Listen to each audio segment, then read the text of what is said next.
BBS third year business लको important exam question discussion class सिरिजको day 5 मा तपाईहरुलाई स्वागत छ। आज हामी यो भिडियोमा एकदमै इम्पोर्टेन्ट क्वेसन यानी कन्ट्र्याक्ट अफ बेलमेन्टमा इन्भल्भ भएको एउटा पार्टिज बेलर भनेको को हो त र उसको राइट र उसको ड्युटिजको बारेमा आज हामी यो भिडियोमा डिस्कस गर्नेछौँ। र नेक्स्ट भिडियोमा बेली भनेको को हो र उसको राइट र ड्युटिज के हुन्छन् त त्यसको बारेमा डिस्कस गर्नेछौँ। सो यो तपाईले मैले अलरेडी बनाइसकेको भिडियो कन्ट्र्याक्ट अफ बेलमेन्ट भनेको के हो र यो प्लेजसँग कसरी फरक छ त यानी डिफरेन्स बिट्विन बेलमेन्ट एन्ड प्लेजको भिडियो हेर्नु भएको छैन भने मैले डिस्क्रिप्सनमा मैले त्यसको लिङ्क राखिदिएको हुन्छु, त्यहाँ गएर तपाईँ डे 1 को भिडियो हेर्न सक्नुहुन्छ।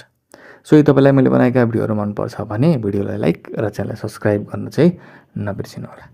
र अब सानो कन्ट्र्याक्ट अफ बेलमेन्ट भनेको के हो त त्यसलाई रिभाइज गरिहालौँ। म यसलाई चाहिँ प्र्याक्टिकल एक्जाम्पल दिएर चाहिँ यहाँ बुझाउने कोसिस गर्नेछु। फर एक्जाम्पलको लागि यदि मैले तिमीलाई केही सामान राख्न दिएँ, केही उद्देश्यले मैले आफ्नो सामान राख्न दिएँ, के शर्तमा भन्दा त पछि म यो सामान चाहिँ फिर्ता लिन्छु है भन्ने शर्तमा सामान राख्न दिएँ र यस्तो कन्ट्र्याक्ट गरेँ, यस्तो प्रमिस गरेँ भने यो चाहिँ के हो त? यो कन्ट्र्याक्ट चाहिँ कन्ट्र्याक्ट अफ बेलमेन्ट हो।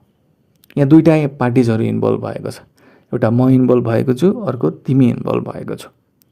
सो यसमा सामान दिने व्यक्ति यानी म चाहिँ के भयो त? बेलर भए। यानी बेलर भनेको चाहिँ जसले सामान राख्न दिएको छ त्यो चाहिँ बेलर भयो र सामान पाउने व्यक्ति यानी सामान राखिदिने व्यक्ति को हो त? तिमी हो। यस्तो सामान पाउने यानी सामान राखिदिने व्यक्ति चाहिँ को भयो त? बेली भयो। हो यही बेलरको चाहिँ यानी सामान राख्न दिने व्यक्तिको चाहिँ के ड्युटिजहरू हुन्छ त, के राइटहरू हुन्छ त? आज हामी यो भिडियोमा त्यसैलाई डिस्कस गर्नेछौँ। अब फर्स्टमा हामी बेलरको ड्युटिजको बारेमा चाहिँ डिस्कस गर्नेछौँ। सो उसको फर्स्ट ड्युटिज भनेको चाहिँ duty to deliver goods properly. अब बेलरको काम के हो त? बेलीलाई सामान दिने हो। उसको ड्युटिज भनेको चाहिँ के हो त भन्दाखेरि बेलीलाई चाहिँ सही समयमा र ठिक अवस्थामा सामान दिनु। अब बेलरले त सामान दिन्छु भनौँ, आज पनि दिएन, भोलि पनि दिएन, पर्सि पनि दिएन, तर दिनुपर्ने चाहिँ हिजो अस्ति नै थियो, तर अहिलेसम्म पनि सामान दिएन र सामान चाहिँ केही दिनपछि भताभुङ्ग अवस्थामा ल्याएर दियो। सो बेलरको ड्युटी चाहिँ त्यो होइन। बेलरको ड्युटिज भनेको चाहिँ सामान चाहिँ सही समयमा र राम्रो अवस्थामा, ठिक अवस्थामा चाहिँ डेलिभर दिनु चाहिँ बेलरको ड्युटी हो। अब बेलरको सेकेन्ड ड्युटी छ duty to disclose known faults. अब यदि बेलरले चाहिँ बेलीलाई सामान राख्न दिँदैछ भने त्यो सामानमा केही फल्ट छ, बिग्रेको छ भने चाहिँ उसले चाहिँ त्यसको बारेमा इन्फर्मेसन चाहिँ बेलीलाई दिनुपर्ने हुन्छ।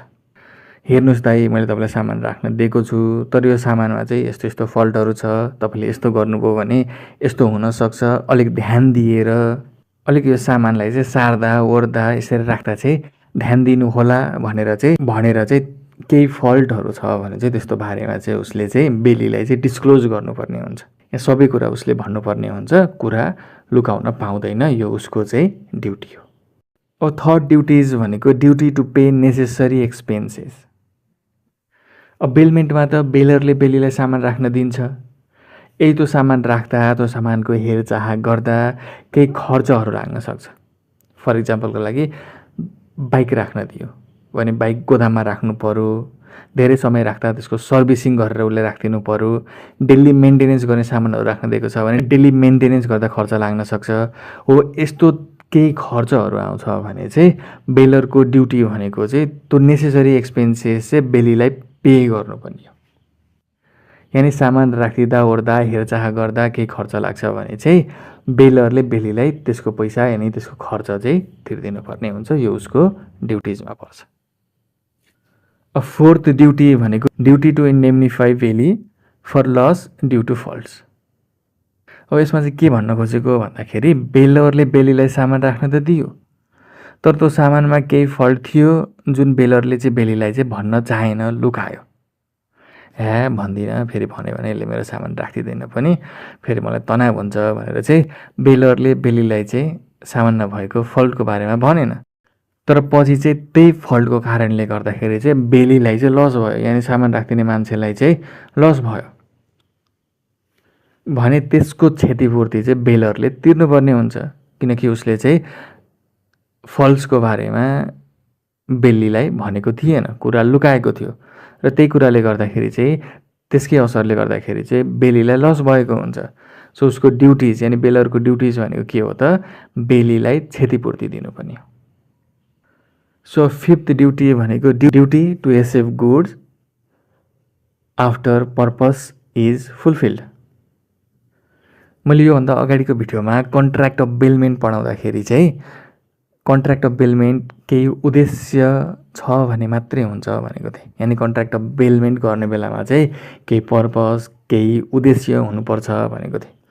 यदि त्यो उद्देश्य पुरा भयो, कम्प्लिट भयो भने चाहिँ बेलरले राख्न दिएको सामान फिर्ता लिनुपर्छ, त्यो उसको ड्युटिज हो।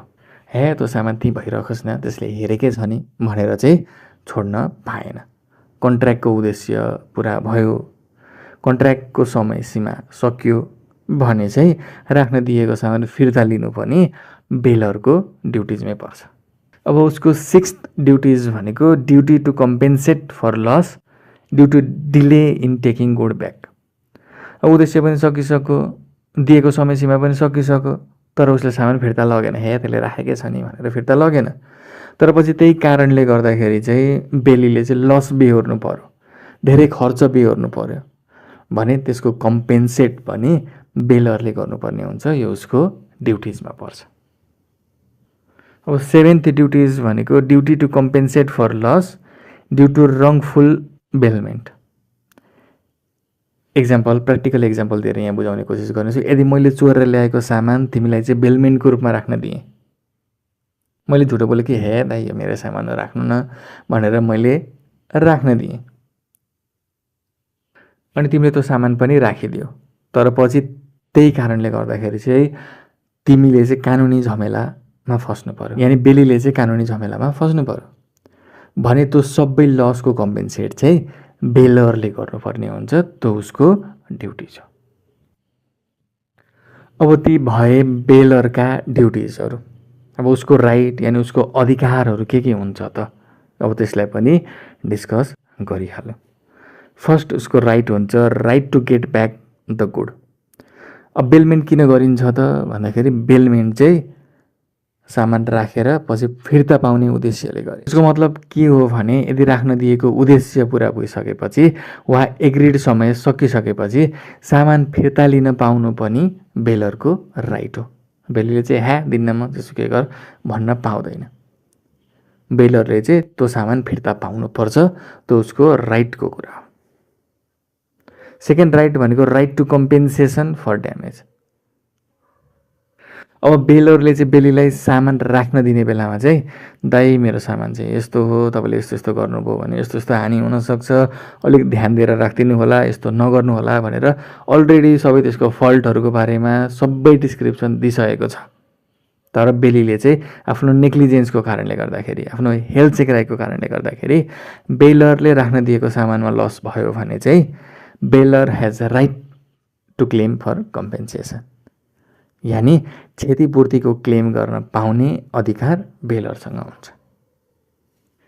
किनकि यो बेलीको नेग्लिजेन्स यानि बेलीको लापरवाहीको कारणले भएको लस हो। अब थर्ड राइट उसको के हुन्छ त भन्दाखेरि right to terminate contract of bailment. अब बेलीले चाहिँ बेलरले सामान राख्न दिएकै छ, त्यसले के थाहा पाउँछ र भनेर त्यसको सामानको मिसयुज गर्यो, कन्ट्र्याक्टमा भएका टर्महरूलाई भायोलेट गर्न थाल्यो भने bailor has a right to terminate contract. उसले चाहिँ त्यो कन्ट्र्याक्ट त्यहीँ समाप्त पार्न सक्छ। यो उसको राइटको कुरा हो। अब फोर्थ राइट उसको के छ त भन्दाखेरि right to set condition for use.